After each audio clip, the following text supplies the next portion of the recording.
नमस्कार, आप सभी का स्वागत है इस नए वीडियो में। इस वीडियो में हम बात करने वाले हैं क्लास 12th का बायोलॉजी। और बायोलॉजी का हम देखेंगे चैप्टर नंबर 8। इस चैप्टर का नाम है मानव स्वास्थ्य एवं रोग। मानव स्वास्थ्य एवं रोग का हम सभी ऑब्जेक्टिव क्वेश्चन आंसर को देखेंगे। पहला क्वेश्चन है, निम्न में से कौन विषाणु जनित रोग है? निम्न में से कौन विषाणु जनित रोग है? तो फ्लू भी है विषाणु जनित, पोलियो भी है, एड्स भी है। तो इसका राइट आंसर हो जाएगा ऑप्शन नंबर डी, इनमें से सभी। विषाणु जनित कौन रोग है? तो इनमें से सभी। अगला क्वेश्चन है, इनमें से प्रोटोजोआ जनित बीमारी है? इनमें से प्रोटोजोआ जनित बीमारी है, तो प्रोटोजोआ जनित बीमारी हो जाएगा मलेरिया। प्रोटोजोआ जनित बीमारी हो जाएगा मलेरिया। अगला क्वेश्चन है, इनमें से पश्च विषाणु कौन है?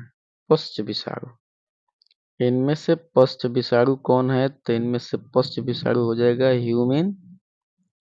Human immunodeficiency virus. Human immunodeficiency virus ही इससे होता है HIV यानी एड्स रोग होता है। अगला क्वेश्चन है, एड्स का कारक HIV वायरस सर्वप्रथम किस कोशिका को नष्ट करता है? एड्स का कारक HIV वायरस जो है, HIV वायरस जो है सर्वप्रथम किस कोशिका को नष्ट करता है? तो उस कोशिका का नाम है helper T4 lymphocyte. Helper T4 lymphocyte, option number है। अगला क्वेश्चन है, ओपियम से प्राप्त होने वाला मार्फिन है? ओपियम से प्राप्त होने वाला मार्फिन कौन है?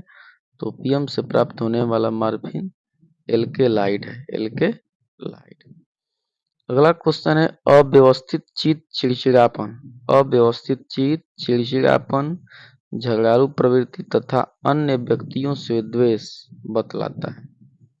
अन्य व्यक्तियों से द्वेष बतलाता है, तो इसका आंसर हो जाएगा ऑप्शन नंबर डी, हो जाएगा ऑप्शन नंबर डी। पर्सनैलिटी अनियमितता को, पर्सनैलिटी अनियमितता को ऑप्शन नंबर डी हो जाएगा। कैंसर के इलाज के लिए निम्नलिखित में कौन सा प्रचलित नहीं है? कैंसर के इलाज के लिए कौन सा प्रचलित नहीं है? तो ये होता है फिजियोथेरेपी। फिजियोथेरेपी, कीमोथेरेपी भी होता है, रेडियोथेरेपी भी होता है, सर्जरी भी होता है। करेक्ट कौन नहीं है? तो फिजियोथेरेपी। अगला क्वेश्चन है, इनमें कौन स्व प्रतिरक्षा रोग का उदाहरण है? स्व प्रतिरक्षा रोग का उदाहरण है, इसका आंसर हो जाएगा रूमेटाइड अर्थराइटिस। Rheumatoid arthritis. अगला क्वेश्चन है, इनमें कौन जीवाणु जनित रोग है? इनमें से कौन जीवाणु जनित रोग है? कुष्ठ रोग, क्षय रोग, हैजा, तीनों है, तो हो जाएगा आंसर इनमें से सभी। इनमें से सभी हो जाएगा जीवाणु जनित रोग। एड्स विषाणु के पास होता है। एड्स विषाणु के पास होता है। क्वेश्चन है, एड्स विषाणु के पास होता है, तो इसका राइट आंसर हो जाएगा ऑप्शन नंबर सी, एकल श्रृंखला वाला RNA। ऑप्शन नंबर सी, एकल श्रृंखला वाला RNA, एकल श्रृंखला वाला RNA। अगला क्वेश्चन है, बी लिम्फोसाइट का निर्माण कहाँ होता है? बी लिम्फोसाइट का निर्माण कहाँ होता है? तो इसका राइट आंसर होगा ऑप्शन नंबर ए, अस्थि मज्जा में। अस्थि मज्जा में होता है, इसका निर्माण अस्थि मज्जा में होता है। मार्फिन प्राप्त होता है, मार्फिन प्राप्त होता है, तो मार्फिन पेपावर सोमनीफेरम से होता है। पेपावर सोमनीफेरम। मार्फिन किससे प्राप्त होता है? तो पेपावर सोमनीफेरम से। अगला क्वेश्चन है, निम्न में से कौन यौन संचारित रोग है? निम्न में से कौन यौन संचारित रोग है? तो टाइफाइड, हैजा, मलेरिया, ये तीनों नहीं होगा। आंसर इसका हो जाएगा सिफिलिस। ऑप्शन नंबर डी हो जाएगा। कौन यौन संचारित रोग है? इसका राइट आंसर होगा सिफिलिस। अगला क्वेश्चन है एड्स दिवस है। एड्स दिवस कब मनाया जाता है? एड्स दिवस कब मनाया जाता है? एड्स दिवस, तो इसका राइट आंसर हो जाएगा 1 दिसंबर। नहीं हो जाएगा, इसका 1 जून हो जाएगा। ऑप्शन नंबर सी, 1 जून। एड्स दिवस 1 जून को मनाया जाता है। अगला क्वेश्चन है क्षय रोग का संक्रमण मुख्यतः होता है। क्षय रोग का संक्रमण मुख्यतः होता है। क्षय रोग का संक्रमण मुख्यतः होता है, तो क्षय रोग का संक्रमण कीट जल द्वारा होता है। जल द्वारा क्षय रोग का संक्रमण जल द्वारा होता है। कैफीन, एम्फीटाइमिन एवं कोकीन है। 16 क्वेश्चन है। कैफीन, एम्फीटाइमिन एवं कोकीन है, क्या है? तो ये सब के सब उत्तेजक है। सब के सब उत्तेजक है। कैफीन या कोकीन ले लेने के बाद देखिएगा व्यक्ति रोमिंग में हो जाता है, उसको समझे में नहीं आता है क्या बोल रहे हैं क्या कर रहे हैं, जैसे कोई दारू पी लेता है। अगला क्वेश्चन है कुछ रोग की शीघ्र एवं सही पहचान हेतु हम किसका प्रयोग करते हैं? जैसे कुछ रोग है उसकी शीघ्र एवं सही पहचान, तेजी से और सही पहचान हो, हम किसका प्रयोग करते हैं? तो इसका राइट आंसर हो जाएगा एलिसा जांच। एलिसा जांच। 18 नंबर क्वेश्चन है टीकाकरण एक व्यक्ति को रोग से बचाता है। टीकाकरण एक व्यक्ति को रोग से बचाता है क्योंकि वह टीकाकरण एक व्यक्ति को रोग से बचाता है क्योंकि वह, ऑप्शन नंबर हो जाएगा सी, प्रतिरक्षी पदार्थ उत्पन्न करता है। प्रतिरक्षी पदार्थ उत्पन्न करता है, यानी रोग से रक्षा करने वाला पदार्थ उत्पन्न करता है। अगला क्वेश्चन है एलएसडी प्राप्त होता है। एलएसडी प्राप्त होता है। एलएसडी प्राप्त होता है कवक से। एलएसडी प्राप्त होता है कवक से। अगला क्वेश्चन है कोकीन प्राप्त होता है। कोकीन किससे प्राप्त होता है? कोकीन, तो कोकीन होता है एरिथ्रोजाइलोन से। एरिथ्रोजाइलान से। एरिथ्रोजाइलान से। अगला क्वेश्चन है नंबर 21, रोग के विरोध प्रतिरोधकता किससे प्राप्त होती है? रोग के विरुद्ध प्रतिरोधकता किससे प्राप्त होती है? रोग के विरुद्ध, तो हो जाएगा immunoglobulin. Option number A, immunoglobulin से। 22 क्वेश्चन है कोला चाय एवं कोको से पाया जाने वाला उत्तेजक है। कोला चाय एवं कोको में पाया जाने वाला उत्तेजक कौन है? कोला हो, चाय हो और कोको, इनमें पाया जाने वाला उत्तेजक कौन है? तो हो जाएगा कैफीन। राइट आंसर डी होगा कैफीन। बाहरी कोशिकाओं को नष्ट करने का कार्य करता है। बाहरी कोशिकाओं को नष्ट करने का कार्य करता है, तो बाहरी कोशिकाओं को आईजीएम और आईजीजी नष्ट करता है। ऑप्शन नंबर बी होगा सही। अगला क्वेश्चन है कैंसर किस कारण से होता है? कैंसर किस कारण होता है? तो कैंसर जीवाणु द्वारा भी होता है और ऑन्कोजीन के द्वारा, यानी ऑप्शन ए और बी दोनों सही होगा। जीवाणु और ऑन्कोजीन के द्वारा कैंसर उत्पन्न होता है।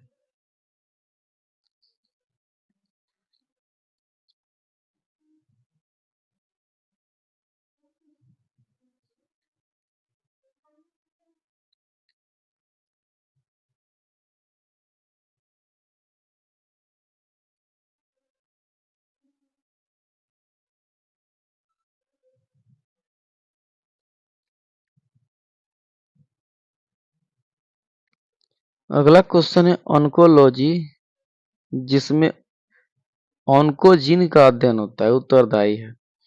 ऑन्कोलॉजी जिसमें ऑन्कोजीन का अध्ययन होता है, उत्तरदायी है। तो कैंसर और ऑन्कोजन दोनों, तो हो जाएगा राइट आंसर ए और बी दोनों सही हो जाएगा आंसर। मनुष्य में सबसे अधिक होने वाला कैंसर कौन है? मनुष्य में सबसे अधिक होने वाला कैंसर है, सबसे अधिक कैंसर होता है कार्सिनोमा। कार्सिनोमा कैंसर मनुष्य में सबसे ज्यादा होता है। मनुष्य में सबसे अधिक होने वाला कैंसर कौन है? तो कार्सिनोमा है। ट्रिपल एंटीजन टीका का उपयोग नहीं होता। ट्रिपल एंटीजन टीका का उपयोग नहीं होता है। किसके लिए उपयोग नहीं होता है? तो टाइफाइड के लिए। ट्रिपल एंटीजन टीका का उपयोग टाइफाइड के लिए नहीं होता है। अगला क्वेश्चन है प्रतिरक्षी पदार्थ बनते हैं। प्रतिरक्षी पदार्थ बनते हैं तो प्रतिरक्षी पदार्थ प्लाज्मा कोशिकाओं द्वारा होता है। प्लाज्मा कोशिकाओं द्वारा होता है। प्लाज्मा कोशिकाओं द्वारा होता है। अगला क्वेश्चन है शिशुओं को माता से प्लेसेंटा एवं दूध द्वारा प्राप्त प्रतिरक्षा कहलाते हैं। शिशुओं को माता से प्लेसेंटा एवं दूध द्वारा प्राप्त प्रतिरक्षा कहलाती है। तो हो जाएगा चेस्ट प्रतिरक्षा। चेस्ट प्रतिरक्षा। चेस्ट प्रतिरक्षा। सबसे बड़े आकार का इम्यूनोग्लोबुलिन, सबसे बड़े आकार का इम्यूनोग्लोबुलिन है कौन है? तो इसका राइट आंसर हो जाएगा आईजीएम हो जाएगा आईजीएम। वह औषधि जो केंद्रीय तंत्रिका तंत्र के कार्य को वह औषधि जो केंद्रीय तंत्रिका तंत्र के कार्य को कम करता है। जो केंद्रीय तंत्रिका तंत्र होता है उसके कार्य को कम कर देता है। कौन सा औषधि है? तो औषधि है अफीम हो जाएगा अफीम। यहाँ पर न दिया है, म होगा अफीम। टी लिम्फोसाइट उत्पन्न होता है। टी लिम्फोसाइट उत्पन्न होता है तो टी लिम्फोसाइट थाइमस से उत्पन्न होता है। थाइमस से। टी लिम्फोसाइट थाइमस से उत्पन्न होता है। अगला क्वेश्चन है एक प्रतिरक्षी अणु में उपस्थित होते हैं। एक प्रतिरक्षी अणु में उपस्थित होते हैं तो इसमें 4 पॉलीपेप्टाइड श्रृंखला उपस्थित होते हैं। 4 पॉलीपेप्टाइड श्रृंखला। अगला क्वेश्चन है लाइसोजाइम उपस्थित होते हैं। लाइसोजाइम उपस्थित होते हैं। लाइसोजाइम। लाइसोजाइम उपस्थित होते हैं। ध्यान दीजिए इसका आंसर, इसको स्टार डाल देते हैं। इसका आंसर नहीं दिया है, विवादित आंसर है, इसको स्टार हम डाल देते हैं। ठीक है, इस चारों में से कौन सा होगा? लाइसोजाइम उपस्थित होता है। अगला क्वेश्चन देखते हैं 35 नंबर। एड्स विषाणु होता है। एड्स विषाणु होता है। एड्स कैसा विषाणु होता है? तो हो जाएगा ये रेट्रो वायरस।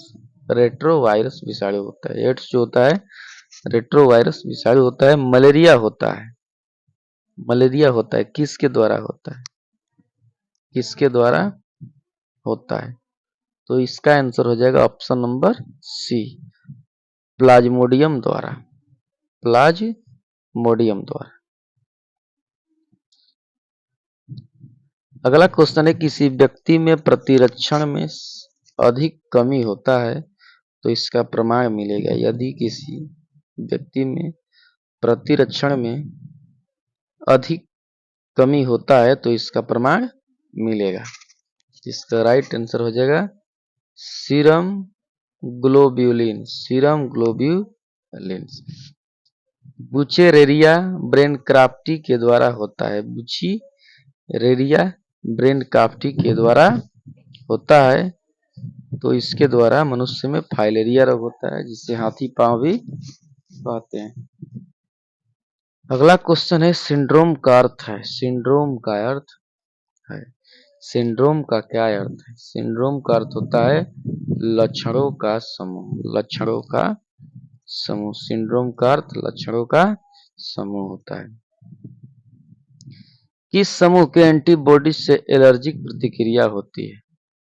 किस समूह के एंटीबॉडीज से एलर्जिक प्रतिक्रिया होती है? तो इसका आंसर हो जाएगा option number B, AGE, IgE। Answer होगा IgE, ऑप्शन नंबर बी।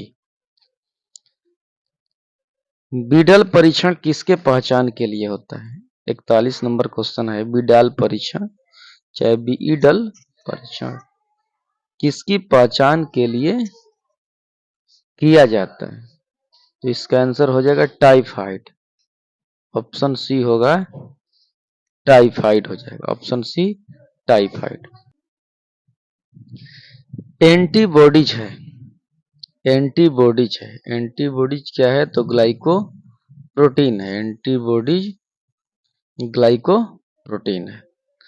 अगला क्वेश्चन है ब्राउन शुगर है, ब्राउन शुगर, ब्राउन शुगर क्या है? तो ब्राउन शुगर मेथीड्रेन है, मेथीड्रेन है, ब्राउन शुगर मेथीड्रेन है। अगला क्वेश्चन है किसी व्यक्ति में प्रतिरक्षण में अधिक कमी हो तो इसका प्रमाण किस में देखेंगे? किसी व्यक्ति में प्रतिरक्षण में अधिक कमी हो तो इसका प्रमाण किस में देखेंगे? तो इसका राइट आंसर हो जाएगा ऑप्शन डी, सीरम ग्लोब्यूलिन्स में, सीरम ग्लोब्यूलिन्स। निम्नलिखित में कौन सा टीका 1/2, 2 1/2 तथा 3 1/2 माह में दिया जाता है? यानी 1.5 माह, 2.5 माह और 3.5 माह में दिया जाता है। कौन सा टीका? कौन सा टीका 1.5 माह, 2.5 माह और 3.5 माह में दिया जाता है? तो इसका राइट आंसर हो जाएगा ए, डीपीटी, HIV और पोलियो, डीपीटी, HIV और पोलियो। ड्रग जो तंत्रिका तंत्र को उद्दीपित करता है, ड्रग जो तंत्रिका तंत्र को उद्दीपित करता है और व्यक्ति की सजगता एवं सक्रियता को बढ़ाता है, कौन सा ड्रग है? तो राइट आंसर होगा सी, स्टिम्युलेट, स्टिम्युलेट। अगला क्वेश्चन है एलर्जेंस है, एलर्जेंस है, एलर्जेंस है क्या है? तो राइट आंसर होगा बी, असंक्रामक होते हैं, असंक्रामक होते हैं और IgE के श्रवण को बढ़ाते हैं, IgE के श्रवण को बढ़ाते हैं। इसके बाद हो जाएगा 48 क्वेश्चन नंबर, निष्क्रिय प्रतिरक्षा को प्राप्त किया जा सकता है, निष्क्रिय प्रतिरक्षा को प्राप्त किया जा सकता है निवेशित करके, निवेशित करके। तो इसका राइट आंसर होगा एंटीबॉडीज, एंटीबॉडीज को निवेशित करके निष्क्रिय प्रतिरक्षा को प्राप्त किया जा सकता है, एंटीबॉडीज। अगला क्वेश्चन है पॉपी के पौधे के किस भाग से अफीम प्राप्त किया जा सकता है? पॉपी, पॉपी के पौधे के किस भाग से अफीम प्राप्त किया जा सकता है? तो इसका राइट आंसर हो जाएगा कच्चे संपुटों का लैटेक्स, कच्चे संपुटों का लैटेक्स, ऑप्शन नंबर हो जाएगा ए। इसके बाद 50 क्वेश्चन है मलेरिया रोग उत्पन्न होता है, मलेरिया रोग उत्पन्न होता है तो मलेरिया रोग मादा एनोफ्लिज के कारण होता है, मलेरिया मादा एनोफ्लिज के कारण होता है। BCG का टीका किस रोग के लिए प्रतिरक्षात्मक उपाय है? BCG का टीका, BCG का टीका किस रोग के लिए? तो हो जाएगा तपेदिक के लिए BCG का टीका। अगला क्वेश्चन है एंटीजन उपस्थित होता है, एंटीजन उपस्थित होता है तो एंटीजन कहाँ उपस्थित होता है? कोशिका की सतह पर, कोशिका की सतह पर एंटीजन उपस्थित होता है। एंटीजन बाइंडिंग स्थल पाए जाते हैं, एंटीजन बाइंडिंग स्थल पाए जाते हैं, कहाँ पाए जाते हैं? तो एक भारी एवं एक हल्की श्रृंखला के बीच, एक भारी एवं एक हल्की श्रृंखला के बीच एंटीजन बाइंडिंग स्थल पाए जाते हैं। अगला क्वेश्चन है एल्कोहल के अत्यधिक इस्तेमाल से शरीर का कौन सा अंग ज्यादा प्रभावित होता है? एल्कोहल के अत्यधिक इस्तेमाल से शरीर का कौन सा अंग ज्यादा प्रभावित होता है? तो इसका राइट आंसर हो जाएगा यकृत सिरोसिस। यकृत, जो यकृत है वो सबसे ज्यादा प्रभावित होता है।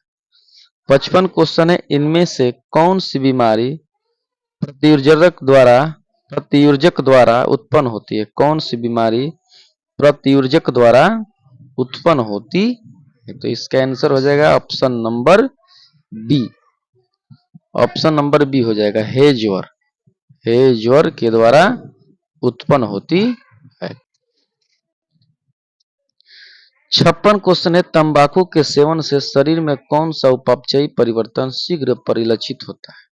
तंबाकू के सेवन से शरीर में कौन सा उपापचयी परिवर्तन शीघ्र परिलक्षित होता?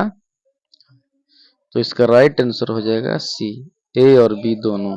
ए और बी दोनों, ऑप्शन नंबर सी सही होगा, ए और बी दोनों। और इस चैप्टर का लास्ट क्वेश्चन है मानव रुधिर प्लाज्मा में उपस्थित ग्लोब्यूलिन मुख्य रूप से जोड़ा जाता है। मानव रुधिर प्लाज्मा में उपस्थित ग्लोब्यूलिन मुख्य रूप से जुड़ा होता है। तो राइट आंसर होगा ऑप्शन नंबर ए, शरीर की रक्षात्मक क्रिया विधि से। शरीर की रक्षात्मक क्रिया। अगर वीडियो अच्छा लगे तो वीडियो को लाइक शेयर और सब्सक्राइब जरूर कीजिएगा।